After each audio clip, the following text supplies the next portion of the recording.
Yeah, so it's definitely gonna be hard. It's definitely gonna be a long, tiring journey. So what people see in social media is only the cream of the crop, right? Like it's only 5%. It's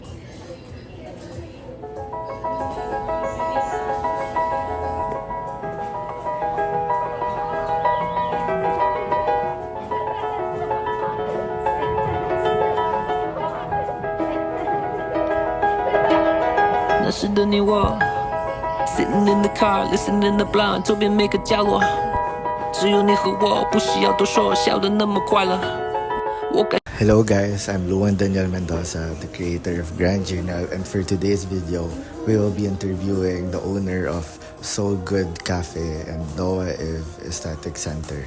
So, let's get straight into it. Hello sir, so I'm Luan Daniel, the creator of Grand Journal, and ano pong pangalan niyo sir? My name is Ralph Layco. So Sir Ralph, can you tell us backstory lang before you became an entrepreneur po?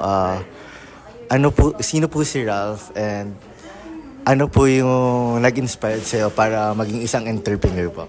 Okay, so I think it started with my passion to make stuff up. Like as a marketing student, I was a marketing graduate.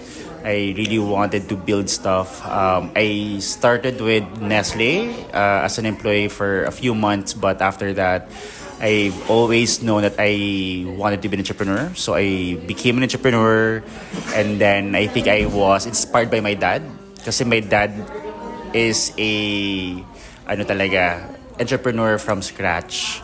And I saw him being hardworking, very in touch with his people, building his steel business. That I saw that as an example of how to live life. So that inspired me to be who I am now.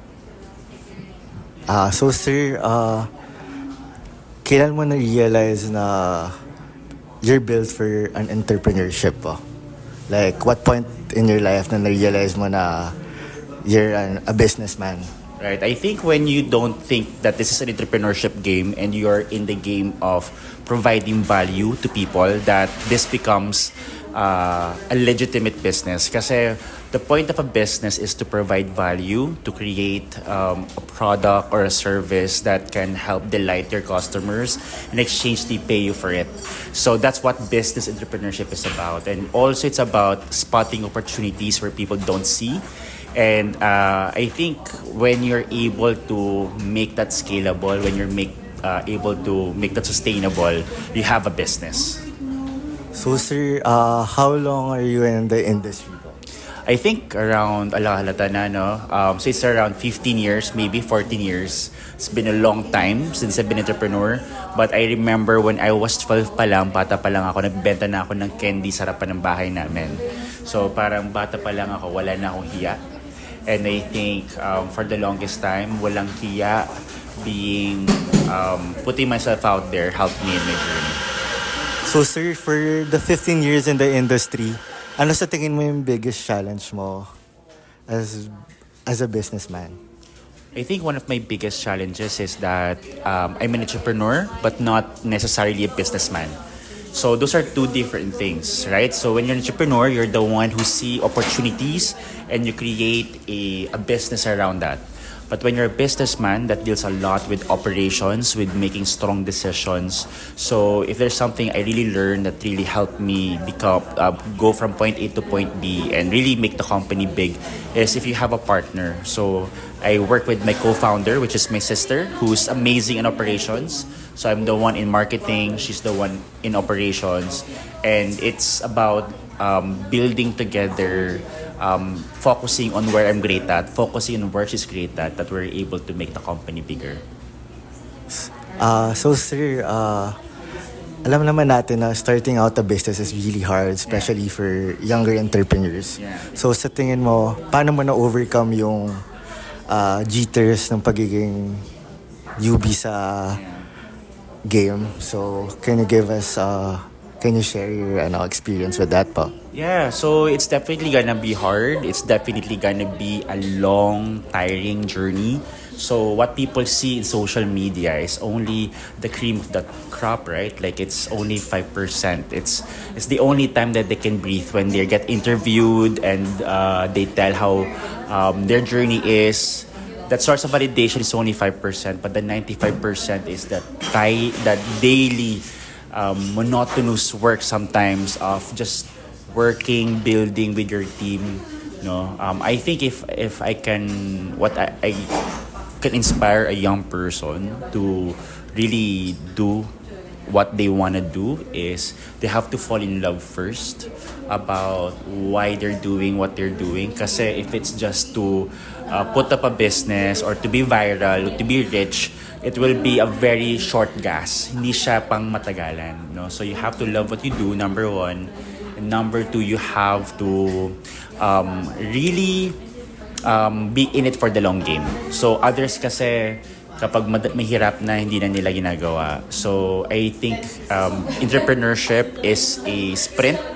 It's a long term. It's a long journey. So if you are for the long journey, then entrepreneurship is for you.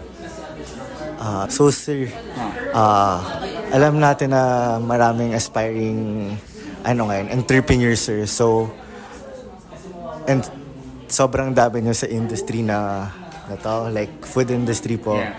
So, ano sa tingin mo, sir, yung nag-separate sa'yo from others? Kung paano naging successful yung businesses nyo po? Like, in terms of your habits, routine, or your mindset po, ano sa tingin mo yung nag-separate from you from other entrepreneurs po? Right. I think when you want to start a business or a food business, it's not about wanting to compete. Kasi competition only means that you're not confident about what you're serving. No, when you put up a business, your goal is to start with a customer obsession. You want to obsess on how you want to provide value, how you want the life of your customers to change, even if it's just food. Kasi when you do that, that becomes the starting point of inspiration, of creativity. How can you provide them what they want, uniquely, that it could differentiate yourself from the competition. When you start from love, start from customer obsession, then you know that the customers will love it because you thought of them first. It's not about how you're good compared to others. It's how you're solving the problem that they want to be solved. Yeah, so sobrang dami ko natutunan siya, sir. And pwede ko lang po ba matanong if ano yung biggest lesson na nakuha mo as an entrepreneur, sir? Like, for the longest time in the industry, sir, ano yung pinaka malaki na natutunan?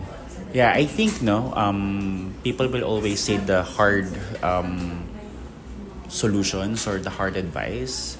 But let's go back to the basics, and that is to protect your values as a person, protect your reputation, to protect the relationships that you have. Kasi it's a small world and eventually you will meet people that you talked to years ago. So others kasi they want to grow fast. And I believe that you can eventually grow to where you want to grow. Pero I do believe that it's important muna to protect your values, how you nurture relationships, how you protect your name, how you create goodwill, how you do good business practice. When you do that, malayo mararating mo. So, wag kang magmadali. Wag mong madaliin ang mga bagay kasi darating ka din dyan. Importante muna what makes you a good person. That will bring you to far, long places. And sir, before natin i-end yung episode natin, pwedeng magbigay ka ng powerful advice for your younger generation, sir? Yeah. I think ang dami ng advices kanina. I think I've given a number of good advices. But those are kasi coming from being in the grind, no? So I highly suggest people not to see entrepreneurship or success as to be becoming as big as others. Your goal is to start building things that you love building. Kasi kung ano man yan, kung talagang love mo yan, maramdaman yan ibang tao. And it will inspire you to how far you wanna go. Don't feel pressured dahil malaki ang natamo ng iba. Just enjoy building what you love building, and that will give you the inspiration on what God has plans for you. Because God gave you gifts and skills for a reason. So you have to be loyal to those gifts that God gave you and trust that, have faith on what He has in store for you. So, sir, thank you talaga sa pagbigay niyo ng time and sa pag-share ng story and knowledge niyo. And, it's an honor, sir. Thank you talaga. So, guys, sobrang dami nating natutunan with Sir Ralph. He's been in the game for 15 years, and one of the best advice that he gave to us is doing what you love and providing the service rather than focusing on the sales and winning in competitive industry. So, guys, if gusto niyo pa po ng gantong content, like this video and comment kayo if sino yung gusto niyo for our next video. Thank you guys for watching.